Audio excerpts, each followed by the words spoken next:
Well, what is this child's exceptionality? Come on, can you not remember LD?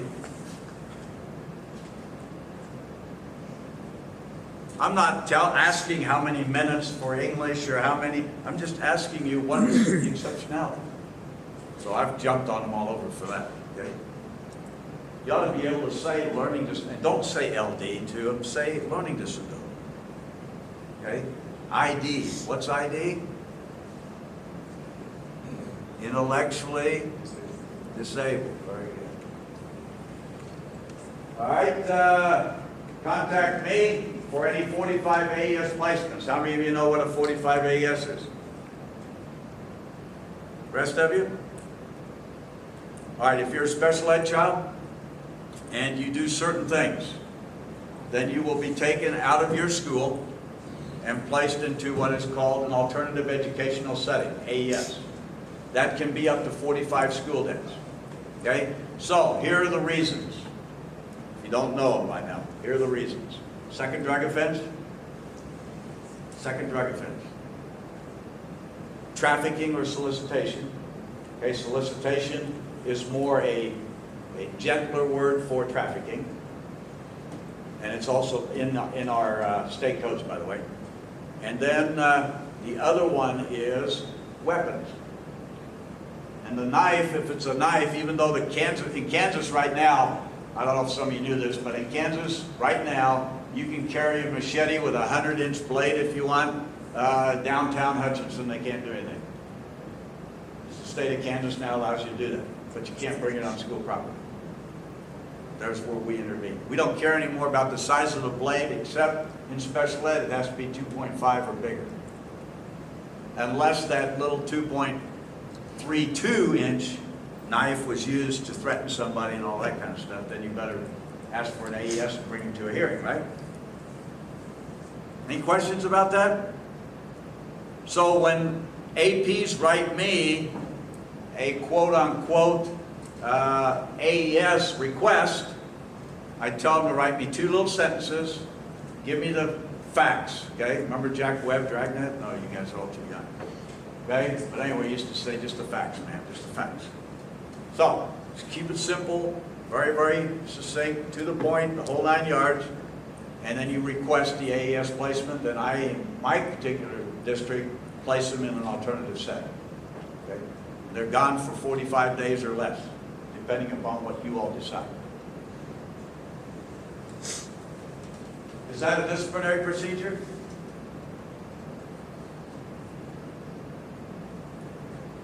It's a tough one, isn't it? Theoretically not, because we didn't suspend them, we're just moving them. Okay? It's not an extended suspension. So theoretically it's not a disciplinary procedure, but you're getting that child out of your school for that reason. And I always tell parents that fight me on this, they say, what do you mean, you removed him from the school? I say, you know, for a regular ed kid, he'd be out with no services, going to a hearing. Can you still go to a hearing as a result of an AES? Yeah, if it's a weapon, I would hope that you would go ahead and pursue it, yeah. What you're doing, though, is getting them out of there immediately. All right? 504 is kind of that definition. Do all of you know what a 504 is? Okay. All right. Slightest minute time, we talked about that. Signing a student out of special ed services. No, you'll never get it done. Very difficult to get them out. And don't tell the parents and coach them, because it's going to come back on you. If they come to you, that's fine. You didn't say anything. Okay? Don't try to say, hey, you know, I think it'd be better, you know, maybe. Doesn't work. Signing a student out of special ed, final note, the hearing officer will schedule SPED students prior to the 5 days. We talked about that. Students will remain in ICE. Be familiar with the student's IEP. Again, not to memorize it, but you know what I would do if I were you as an AP? I would bring the IEP manager along to the hearing. What a concept, right? They should know the IEP, right? When you have an MDR, you better make sure there is a regular ed teacher there a special ed teacher, hopefully the IEP manager, a psychologist, a social worker, and an administrator. It's required. Okay? It's required. Okay. Next. Scheduling the hearing. Send expulsion request on the day the incident occurs, as quickly as you can. Okay, because then the clock starts ticking. Notify parents. Recommend. Do this ASAP. Be sure to include principal witness. Use priority mail, cheaper, convenient, all that. Notice and or note what I put on there. Foster parents usually don't have a lot of rights. That's why you may have to dig a little bit more. Remember, some of these kids have been bounced around to 20 different places within a year. You got to feel for them sometimes. Okay, I'm surprised that they're as nice as they are. Translate letters. Do you do that? Okay, if you have a significant Spanish population like we do in Wichita, okay, we also have a significant Vietnamese population, we translate letters. I have to have interpreters at my hearings. Okay, makes the hearing go a lot longer. Put an attorney in there and it's 2 hours. It's a joke, you know, attorneys. Notify the assistants, gather evidence, witnesses, especially adults, teacher, paraeducator, security. Now, I don't know about your SRO. Our SROs cannot come to a hearing unless the Wichita City attorney sits next to it. Because you have parents that will sit down and say, you mishandled him with the cuffs and made him too tight. Well, that's irrelevant in my hearing. I could care less about that. Okay, that was the police. That's what he decided to do. He's only here to testify in terms of what happened also. So that's why the city attorney sits next to him. So for the most part, if I need an officer, I have to subpoena them. Okay? I don't know about what you do. No? Okay, all right. Avoid rescheduling a hearing. In my case, can you imagine every day 7 hearings? It's a nightmare. Okay, it really is. If you have any concerns, call me prior to. I finally got my elementary people to trust me. They finally trust me, okay? Because they finally found out that Channel 10 and Channel 12 loved to come to school and ask, why didn't you bring that kid with the knife to school, to a hearing? Well, I thought I'd handle it myself. Oh, okay. Wrong. Wrong answer. Bring him to a hearing. I'm the bad guy. I don't mind playing the role. Ain't no photographer, no reporter going to talk to me because I won't talk to them. I don't give them their names. I don't give them any information. Nothing, period. Zero, zilch. But they will do that sitting on your doorstep if you screw up. Because you know as well as I do, all of you are smart in here. The knife that was this long at school was a machete at somebody's throat around the dinner table. And now they're coming to you. You didn't even send out a letter and you had this horrible weapon in your school? You know what I'm talking about, okay? In this day, they all have their little iPhones out, and all their little picture taking, all their little videos. Okay? Be careful. By the way, when they come to my hearing, ain't no phones, ain't no videos, no nothing. Okay? No drinks, nothing. And I'm very careful about that because they will try to tape my hearings. I said, if you want a tape, I'll give you a tape from my hearing, my instrument. Very careful. I have to be very careful about stuff like that. You have any concern? Oh, write a declarative statement. Remember from grammar, you know? I had to learn it by scratch. Grammar, declarative, you know, sentence, noun, verb. No, not all incidents more than 186 days. I have people coming in. You know, the kid, I don't know, let's say 2 of them got in a fight. Okay, a fight's bloody, it's ugly, it's all those things, but it's a fight. Okay, unless it was a 12th grader against a 1st grader, okay, I mean, that's different. The point is, okay, it's not always a 186-day expulsion. I mean, let's be reasonable. They had a fight, okay, in my opinion, unless they fight 2 or 3 times a year, don't even bring them to a hearing. Unless it caused a major disruption to your school day. Okay, then we have something different. Extended suspension, and you cannot out of school suspend a student for truancy. When I first took over this job, and by the way, I was the first only hearing officer that was actually hired just to be a hearing officer. They would say, Klaus, I'm going to bring this kid for truancy. Oh yeah, well, that makes a lot of sense, you betcha, okay? He's not coming to school and you're going to bring him to me so I can put him out of school. You nuts or something? Folks, we want him in school, not out of school. Okay? So, anyway, I don't even talk to them anymore when they tell me about truancy. So now some of them are smart, you know. They get around it by saying, I'm going to bring the kid on defiance because I told him to come to school. And he didn't come to school. Got to give him some creativity there, right? Come on. Be on time to my hearing. Be prepared. Bring 3 copies of all documents. 1 for me, 1 for the parents. If you have an attorney, 1 for them also, 1 for you. Be prepared, like I said, accurate, concise with the testimony. I mean, you're the one that's presenting the case, not I. So tell me what happened. Okay? A lot of them come in, they said they have upset stomachs before they see Klaus and all that kind of stuff. And I said, that's good. So that means you have some caring here about this situation. Because if you're that calloused, I always tell a lawyer, the day I get calloused about my hearings, it's time to quit. I get nervous a little bit too. You should. Okay? I mean, I can ruin a kid's life pretty quickly.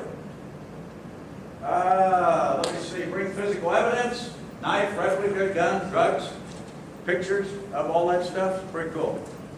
Okay, y'all see, some of you come down, you can see my weapons collection. Note, contact your bus barn for viewing a bus video. Something happened on the bus. You guys own your buses? Your own buses. Okay, so you have access to their videos. So we have a lot of our buses, you know, we have first student. We tell them there are cameras in there, but sometimes there aren't. So, you know, because they can't afford to put them all in there. But a camera, a picture, you know, is worth 1,000 words. So these parents will come in, I want to see that video. You know, so we played at the hearing. You did that, you little, you know. Thank you, that's all we wanted to see is that video of your son, you know, standing up, you know, screaming F you to everybody and hanging his butt out the window and stuff like that, okay? Let's see. And finally, legal counsel makes sure that you cite only those Kansas statutes and board policies that were violated. That's, again, that's one of those where the attorneys are looking, you know. Okay. Go on, please. Do not call parents about absences when the student's serving suspension. Yeah, sometimes, you know, they're already on suspension and we get this stupid calling machine. You're truant. I can understand why they get upset. Code of conduct. We have a code of conduct. Did we give them a copy of that? I'll send her one. We have a little brochure, you know, expectations that we have of all of our students. And I'll send you a copy in Vietnamese and Spanish. Computer Education Center, none of that really applies to you, but those are all of our alternative places that we have, including what is called the CEC, which is in my building and also in another one, where the Board of Education is allowing kids to at least get the 4 core classes, but they have to provide transportation and all that. It's all computer-based. All right, go on, please. Is it necessary to send a notification letter by priority mail? Yes. Is it necessary to mail or give a copy of the letter to the student? Yes. What happens if the letter is returned? No big deal. Whatever's on the PIF, it's the parent's responsibility. If you made the attempt to send it there and it comes back, that's all you're no longer liable for anything else. What are the timelines of having a hearing? What did I tell you? 10 days. I'd like to have them within 5. Okay, once you decide. Call the administration, bring written statements from other students? Yes. If an incident occurs off school grounds, what authority do we have? We've got quite a bit of leeway. Now, you know, if it happens, you know, if a student's in Wichita and it happens in Hutchinson, I don't have any jurisdiction unless they were here for a soccer game or basketball or whatever. Okay? But this is an interesting one. Do we have jurisdiction from them using their computer at home and then writing stuff to students and getting them all stirred up and all that, even though it didn't happen at school? What do you think? Yes, we do, because we can make the argument. Okay, this is where you're going to have to be a little bit investigative, a little creative. You can make the argument that what they did is now going around in every classroom, okay, in that school, and it's causing a major disruption to the learning environment, right?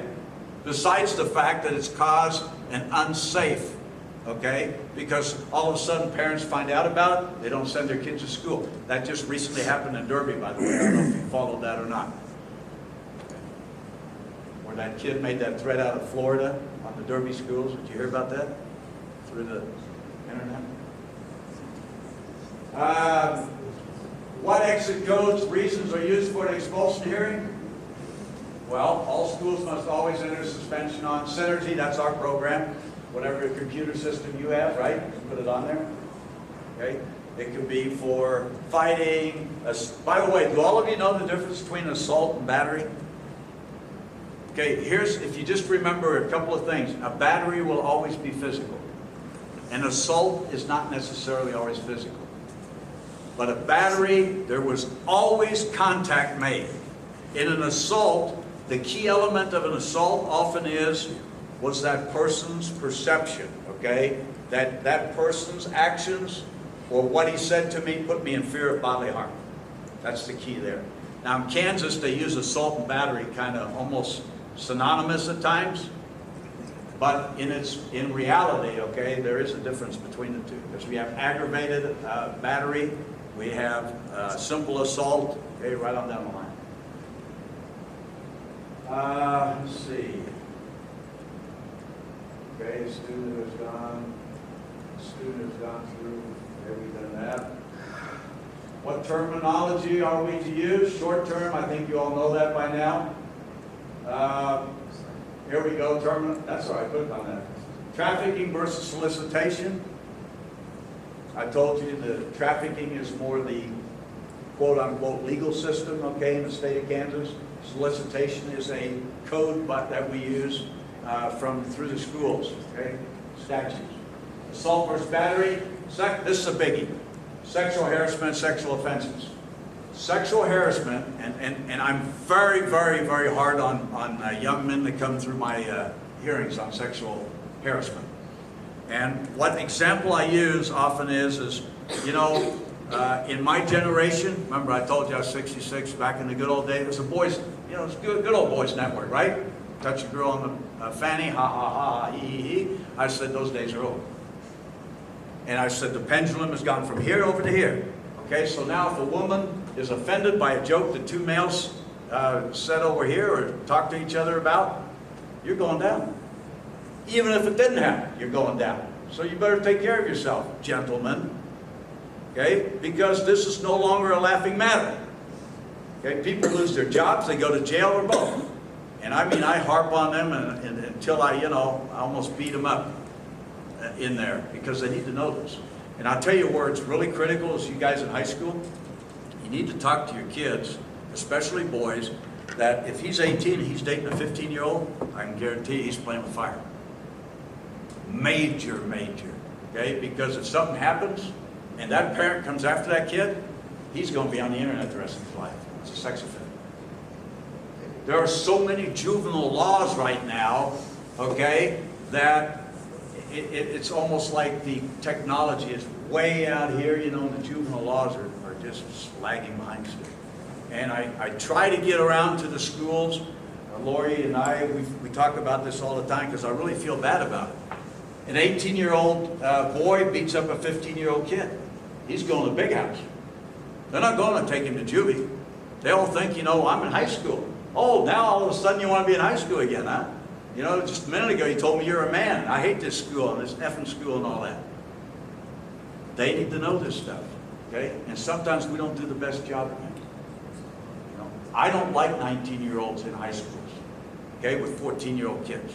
I really don't.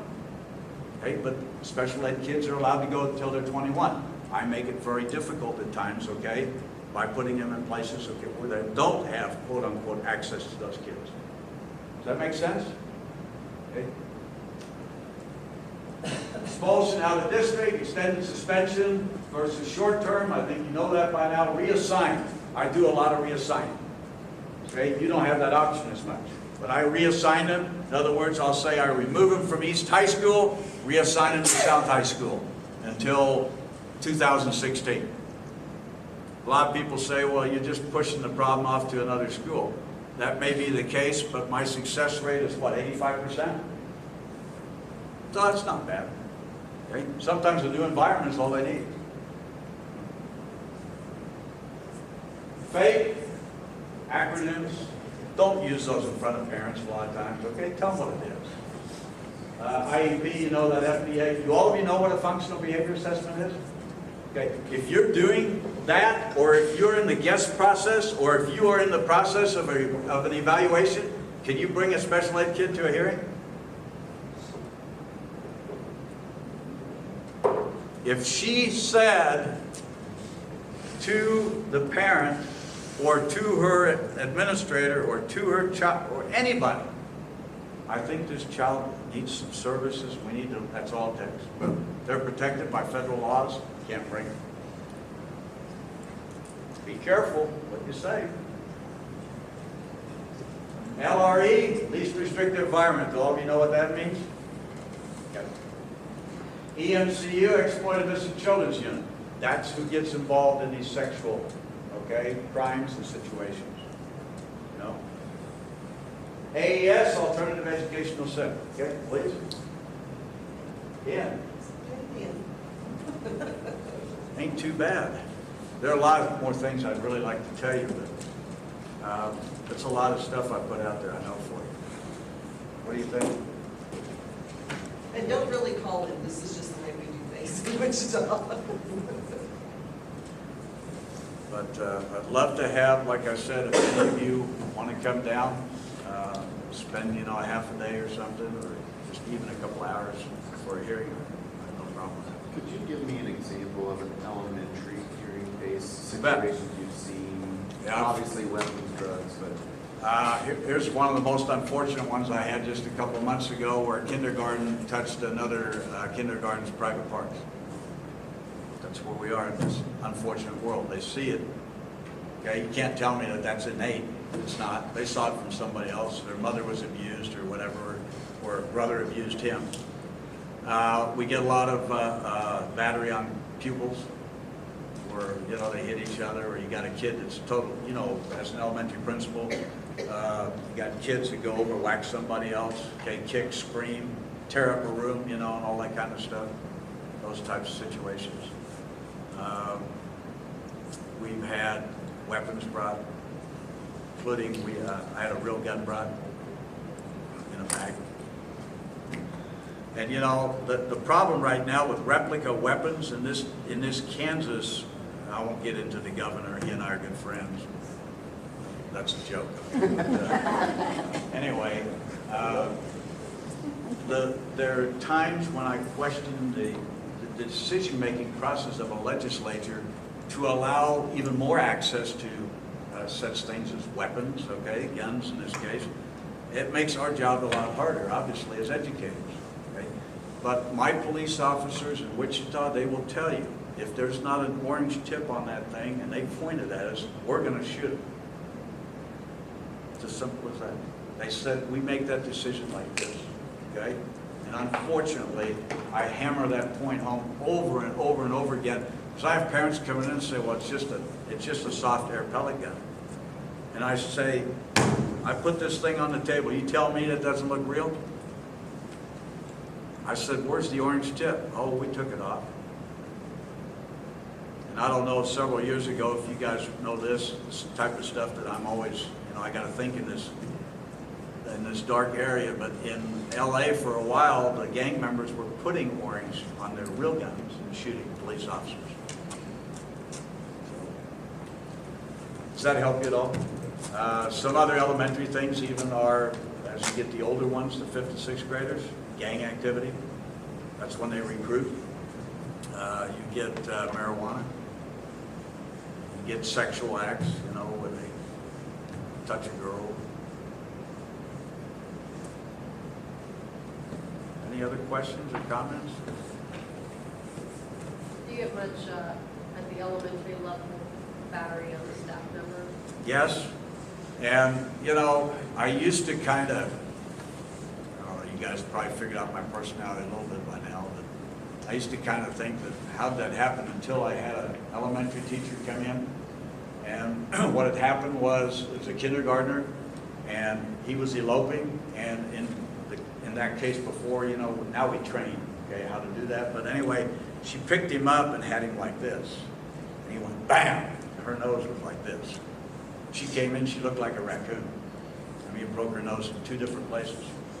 You know, so I had a little more respect for a kindergartner in terms of, you know, just, and I always tried to tell them, even back then when I used to do little in-services like this, I said, get as close as you can to the body, you know, to them.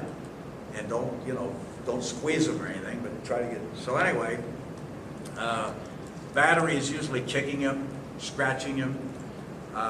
Battery is, you know, bodily fluids, so like spitting. I can't, personally, ladies and gentlemen, I don't know about you, I came from a culture where spitting that's a heinous. I mean, that's, you know, that's getting into really almost fist fights immediately. Mr. Conway, you might touch on transfer intent. Oh yeah, do you know what transferred intent battery is? What'd you say? Transferred intent battery?